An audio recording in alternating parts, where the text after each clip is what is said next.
Hello everybody, this is Toys R Us, and for this new figure unboxing and review we're going to be looking at the Last Night. This is a core class interpretation of Decepticon Mowhawk. So in this video we're going to unbox him in a second, have a look at the entire contents of the packaging. We're going to have a detailed look at him in both of his modes, help you decide how you want to display him. We will then of course bring in some movie bots and some non-movie bots, and indeed third-party figures to give you an idea of how big he is and how he scales. And we'll also have a look at the hidden gimmick, which we now all know about, is the fact that you can take his head off. Right, as I'm opening this guy up, I'd like to remind anybody who's not subscribed to the channel, if you'd like to hit that subscribe button for me now please, and also to thank In Demand Toys, which is who I purchased this from, and as you can see they got him to me super quickly and safely. So let's take him out of the packaging. This is the only backdrop that he comes with because it's a core class figure, so he doesn't have the main, I suppose, cardboard stand. We're going to set him free from there in a second because there's nothing else in there to look at. Let's just get him set free and I'll come straight back to you. So there we go, he's set free from the packaging and he's actually in his alternate mode. Quick apologies for no transformation process on this video. That is to keep the length of the video down. And first and foremost, I think it looks great, but what I also want to point out to you is it is really small. Now I know it's a core class figure, but if we take Rise of the Beasts core class RC, she's much bigger in, I suppose, in every aspect, in, you know, the thickness, the length, etc. But then if we even go to another motorbike, which was of course one of the new Legacy United, this is massive compared to this. So you've got, I suppose, decreasing size and scale, well, not scale because they're all the same scale, decreasing size motorbikes. But what I do like about them is they are all completely individual, and this one looks great. And obviously this is of course based on the movie. All the wheels, of course, I say all, there's two, will go around no problem whatsoever. You can just about make out the head as well on the inside, which I think is cool, and you must well, it's obviously supposed to be done that. The little bit of red on these just really sends it off. The lights on the front, the spikes, etc. I'm really liking it. And you can actually as well, if you turn it around to this side, there's a teeny little notch there where you can take the little dagger, and not only can you just use it to attach all of his accessories to him, but it also doubles up as a kickstand, which I'm sure you'll agree looks really, really good. Now I haven't got, unfortunately, any other Last Night figures loose, but I've got a few, obviously, Rise of the Beasts and other Studio Series figures. So there he is compared to a deluxe size Mirage, which for me just doesn't transform very well at all. That's why he's staying like that. And then I've got a few other figures just to again give you an idea of size. So again, just to reiterate to you, he is really, really small. I'll bring in a core class Optimus, and then I'll bring in just a couple of other figures before we come back and have a look at him in his robot mode. But as I say, the detail on it, if you look at it, there's loads of molding detail.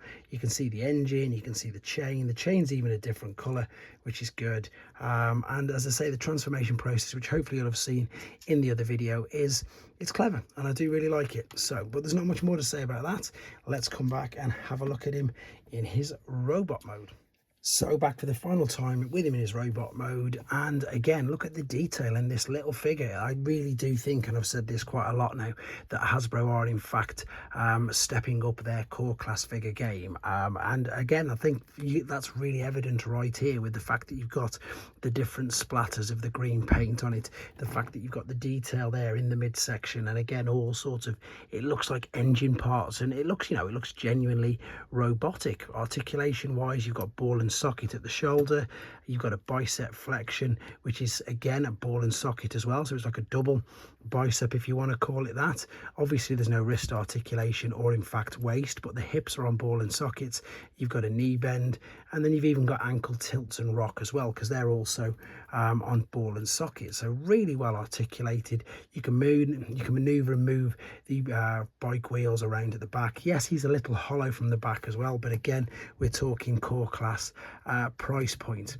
Of course, the little gimmick on this is the fact that you can pop the head off, but I don't know if you saw that before I took the head off, you can even open and close the mouth as well. So he's got jaw articulation. The little dagger again is great. You can pop this inside the hand like so. You could also store it on the back of this tab here if you wanted to, but I'd strongly recommend just popping it in his hands, because of course you run the risk of losing it. We'll have a little bit look of them, bit of a detail look again in a second, but I want to bring these back in now as well. So it's quite funny because although he's easily the smallest in the alternate mode, when he's in robot mode, it reminds me a little bit of Revenge of the Fallen Wheelie, how he just, I suppose, cascades out and indeed is in fact quite tall. I don't think he's just as, in fact he is, he's the biggest in robot mode. Obviously that's just the accessory there, so it is good to see how he does that. With regards, I suppose, to some other mainline core class figures, he easily holds his own in the size and stature department. Again, I haven't really got many Studio Series figures at the moment, but I've got a few others just to bring you an idea. So we've got Sideswipe there that probably won't stand. I'm going to balance in there for a second. We've of course got Rise of the Beast Scorponok. So these are all deluxe, so that's giving you an idea of size. Obviously this guy is Voyager class, so that's again how well, I suppose, he does scale with the movie bots. If you don't collect Studio Series and you collect mainline figures, let's bring in some normal deluxe figures as well. So there's some normal, and of course you've just seen Optimus Prime as well. There's no point going much bigger than that because they probably won't even fit on screen, to be honest. Funny enough, I've got another deluxe one here, but this is a very small deluxe, so that should give you an idea of his size for mainstream. For those of you who collect third-party figures, here's an idea of Magic Square, New Age, and where is my, there we go, here's my Iron Factory. Now once again, these aren't for you to scale, these are just, sorry, to display together. They're just to give you an idea of how big they are if you don't collect that toy line. Right, last quick look at the figure, because again, I know I'm quite late to the party reviewing him. I just want to show you, as I say, the detail that is molded into all this. And as I did say, and I'm just going to reiterate it again, maybe one of the reasons that they are up in the game with their core class figures is to do with, you know, third party legend scale figures. Again, completely different price bracket, completely different articulation and details, but you never know, it could be. And it's also, of course, a welcome addition for us as fans to be getting, you know, better quality, more detailed figures. There you go, guys. This is Decepticon Mowhawk from Studio Series The Last Night. Let me know what you think of him in the comments. Take care.